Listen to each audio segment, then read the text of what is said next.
this part of New Mexico in 10 years in the future. And this person should be in India, this character should be in India 10 years in the past.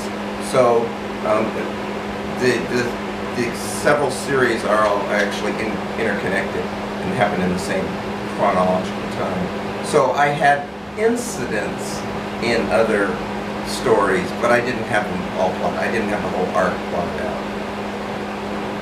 And JP, you've worked in television. How does that differ in terms of planning a television show versus planning a book? Yeah, a lot of my work in TV is actually in non-scripted reality TV.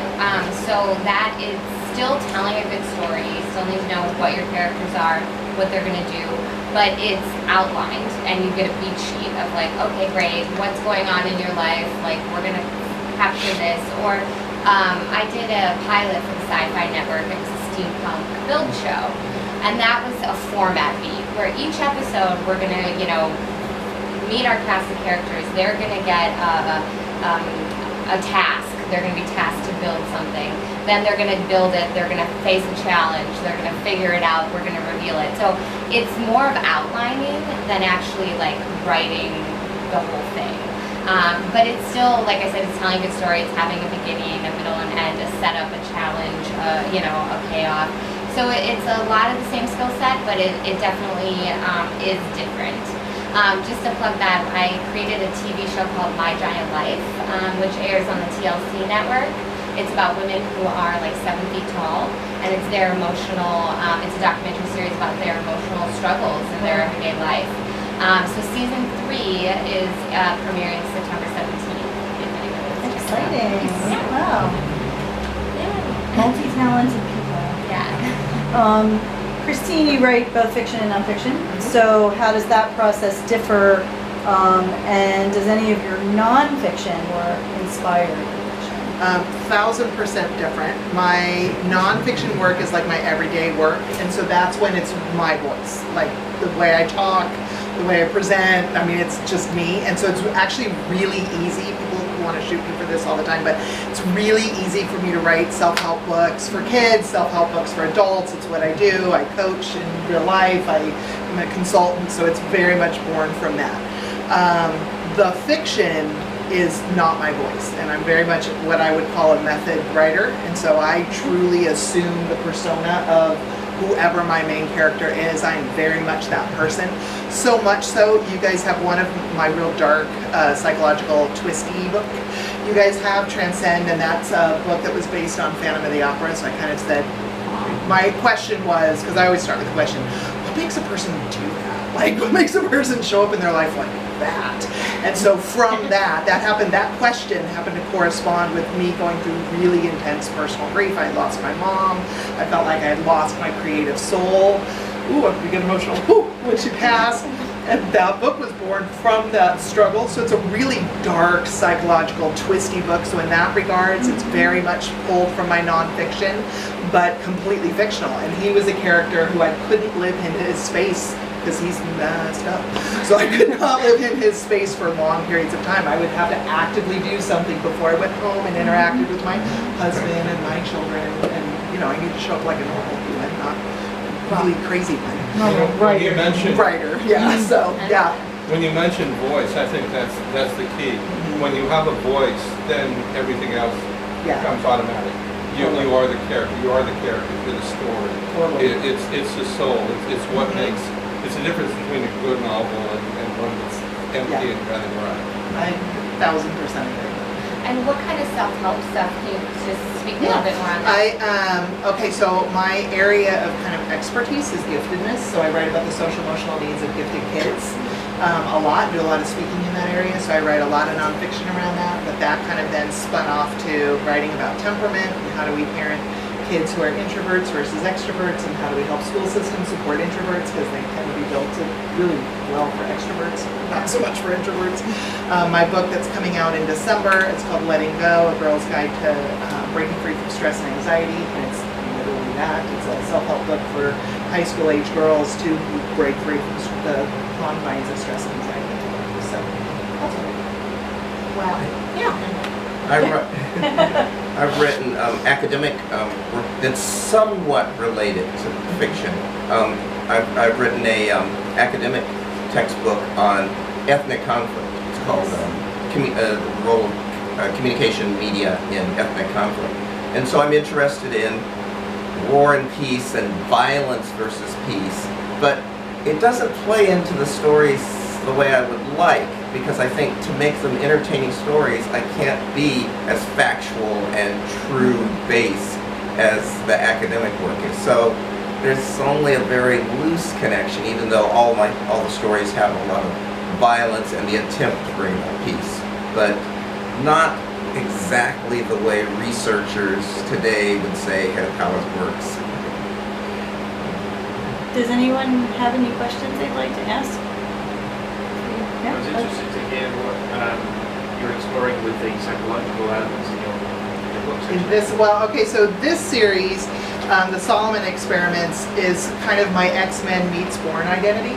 So it's kind of that kind of thing where you're playing around with child assassins, so they're trained assassins in psychic warfare, and then their minds are modified when the program is disbanded and they don't remember, except can you really modify that brain enough? And so of course all those memories start trickling back up, and so the psychological pieces I'm dealing with that is what happens when you realize you're 16 and your whole life is not what you thought it was.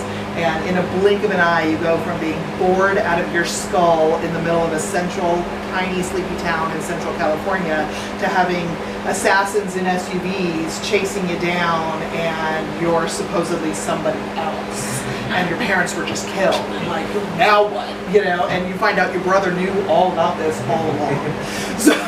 And then all this other stuff starts coming out. So I really explore her feelings about what does it feel like to be that, to not know who you are, and what if you're not the hero in that story actually? What if you maybe are the protagonist in that story? What if you've got an evil streak? In Transcend it was the same thing. What if you're actually crazy? Like, how do you figure out that you're crazy? At what point do you look at your life and go, this is not normal. I'm the one with the problem, not everybody else. And so it kind of explores that. In my other series, which is a kind of a gothic romance, Romeo and Juliet, only with angels and demons kinds of stories, it explores the psychological construct of sacrifice and love. So is there really a point at which your love for someone has to be sacrificed for the greater good? Is that really a thing? And if so, what is that about? What are you going to feel around that? And so it kind of takes all of those bigger motifs and then brings them down into a single story to try to explore. So yeah, I do a lot of psychological stuff. That's what you are, and it informs your work. So I mean, exactly. Well, and I try not to go there with the series, because my series tend to be really deep and dark and emotional, and I had a reader, a good friend of mine, challenge me, and so this was going to not be that. And so the first one's a little lighter, but of course by the rest of the series, yeah, I couldn't do it. Going down the line, first person or third person for science fiction? We'll start with first. Unfortunately, I do both. Okay. Where they are on the book.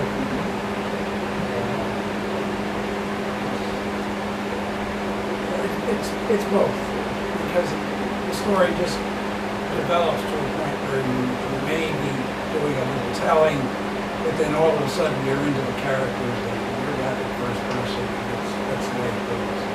So for the most part, first person, you'll have both go the way through, at least in my book. Okay.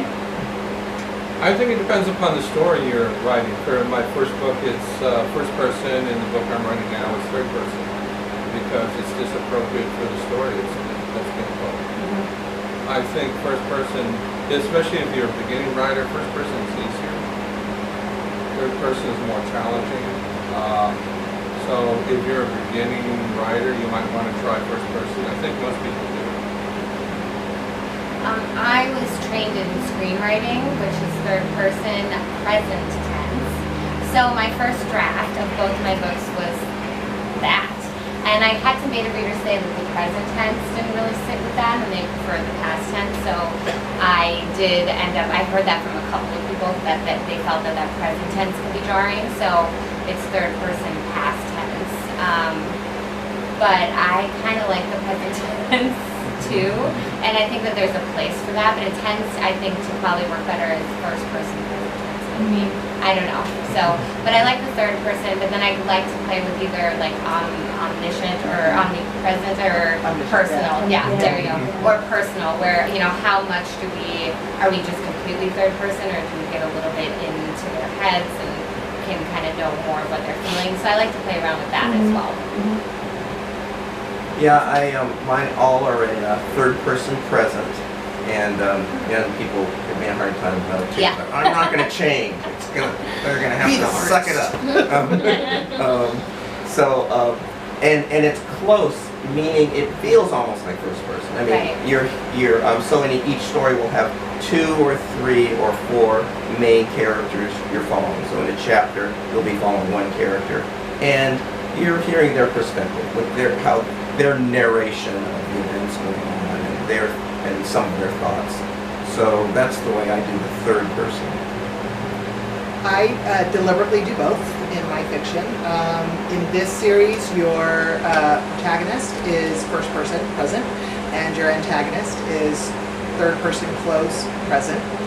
On purpose, there's a distance created in that is by design. In Transcend, the illness was told in first person, and the storyline was told in third, and that was a very deliberate choice. So it just depends on the story. I'm going to come back to you to start this one. Science fiction, just by nature of the fact that you're creating something that's not real. You might be basing it in a real time, but you're going for something that didn't happen, or you're creating a world. How hard is it to show versus tell when you get into explaining your world, or the difference between that and reality as we know it? To be honest, I feel like my first draft is usually telling, just because I'm like getting it out there and like figuring it out myself, and then I try to go back and say, okay, how do I show rather than tell? But again, going back to the screenwriting background, you can only show, you can't really tell. But then when I came to the books, I'm like, oh, I can have flowery, you know, words about all of this, and then I'm not showing. So that was a learning experience for me, going from screenwriting to books. So it's like, no, pull that out. Like, that's all great words, pull it out. So first draft is a lot of, you know, just getting it out there, and then I figure out more creative ways to show rather than tell. Yeah, it's very much the same kind of a process. My first draft is the draft no one is allowed to see but me.